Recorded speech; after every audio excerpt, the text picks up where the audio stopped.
Hi everyone, it's Miss Mary from Skokie Public Library, and I am back with another Rise and Shine Storytime. And as you can see, today I am in the Storytime room at Skokie Public Library, which is the room that you will come to if you come to Storytimes at the library. And they're a lot of fun. We sing and we dance and we, of course, read stories.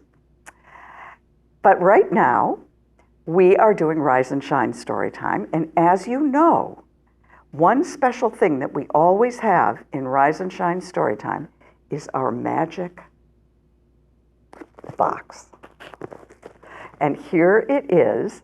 And you might notice today that our magic box is quite full. There's something poking out of it. I can't even close the box.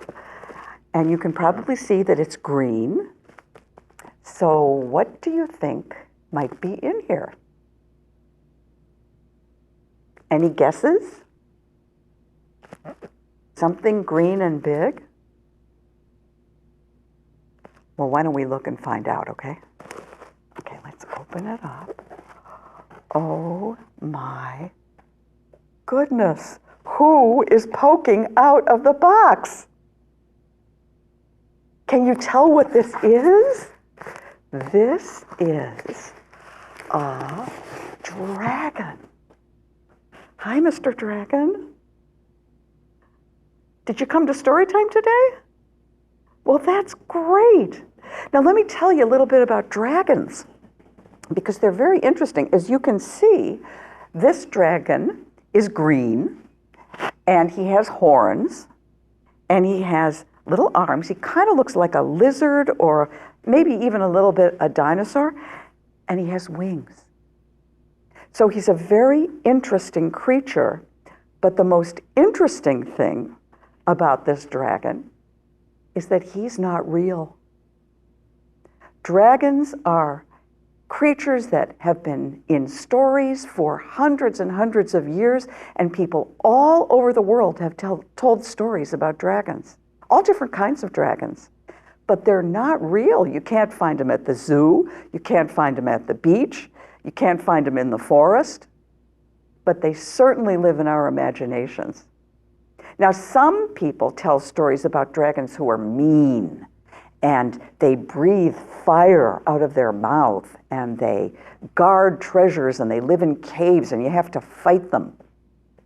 But some people tell stories about dragons who are nice, and they bring you good luck, and they're good friends to you.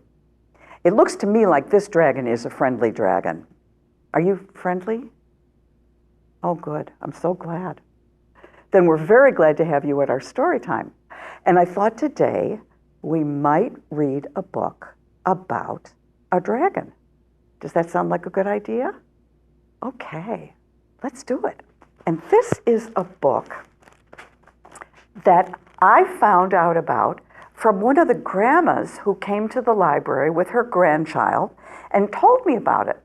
And I read it, and I thought it was such a wonderful book that I wanted to share it with all of you. It's called The Best Pet of All. It's written by David LaRochelle, and I am reading it with permission of Dutton Books. The Best Pet of All. Here's a little boy drawing something. On Monday, I asked my mother if we could have a dog. A dog is a good pet, I said. No, she said. Dogs are too messy. And you can see her thinking about a dog digging in the mud, which they do. On Tuesday, I asked my mother if I could have a dog. A dog is a very good pet, I said. No, she said. Dogs are too loud. And she's thinking of the dog barking. And they do.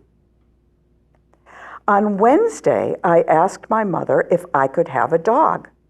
A dog is the best pet of all, I said. No, she said, no dogs.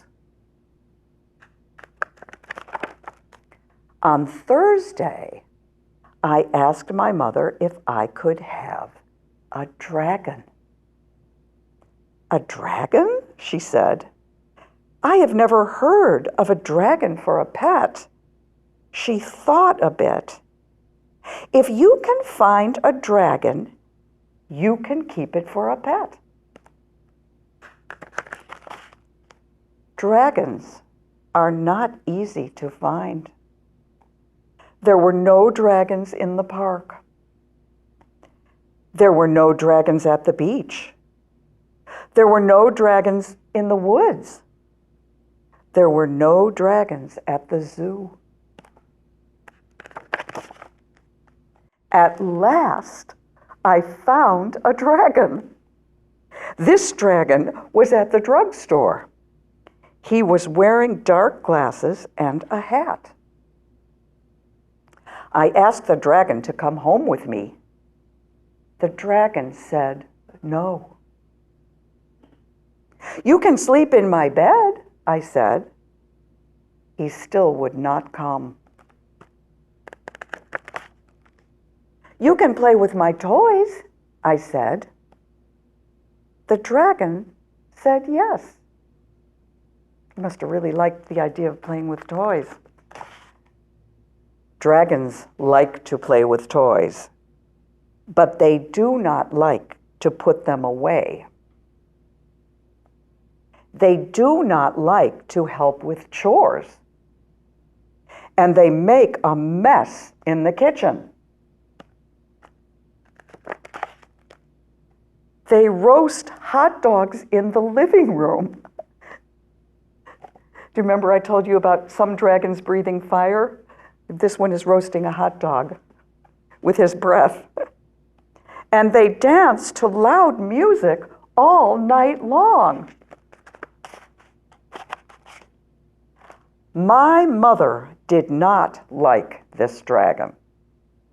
She asked the dragon to please leave. The dragon would not go. Then she told the dragon to leave now. The dragon still would not go. Finally, my mother got angry. She stomped her foot. She told the dragon to leave this minute or else. The dragon just shook his head. He went right back to eating spaghetti in the bathtub. Too bad we do not have a dog, I said. Dragons do not like dogs. The dragon looked worried.